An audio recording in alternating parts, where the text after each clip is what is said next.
Hi Scott, thanks for taking the time to come down and see us today. No problem. We've been really pleased with the Yamaha trumpets that have come into stock recently.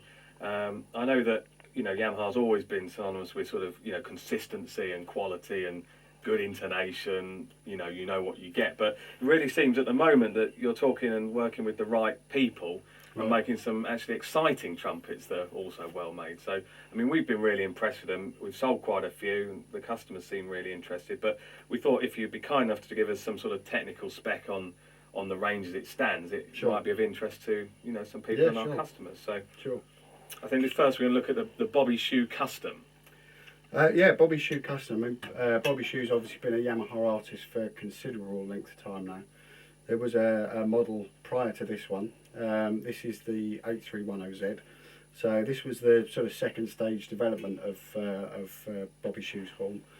Biggest difference on this one being the bell is what we call a reducing bell, if you like. So as you get to the edge of the bell, the metal actually thins out a little bit. That's not to say it's a thin bell, but the thickness does reduce, and it has a French bead, which is a much flatter bead. The idea being behind that is that you will actually, as a player, you'll get a lot more sound coming back towards you from the instrument.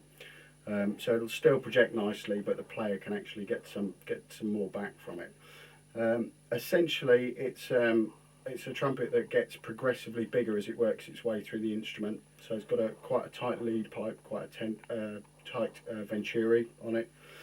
You can see on the tuning slide, again, you haven't got the traditional D. It's actually a quite tight curve on the tuning slide.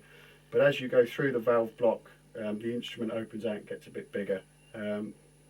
Bobby wanted this trumpet to be able to switch from playing a jazz gig and playing gentle ballads, and also to be able to sit at the back of a big band and play screaming lead. So it was designed specifically for him to cover all of his bases. Quite a tight instrument, I think, for most people.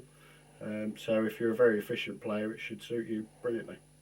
Great, and it seems probably the the most lightweight of the Yamaha range. Is that fair? Certainly in our hands it does. I mean, there's obviously no stay on the main tuning slide there. Sure, I mean it is a lightweight instrument. Again, the concept behind that was for the sound that he was looking for. But if you listen to him play a jazz gig or a ballad on it, he can still manage to get quite a dark sound out of it. His preference is for the lacquer version, which is slightly darker than the silver plate version. But yeah, I would say probably the lightest weight custom that we do. Brilliant.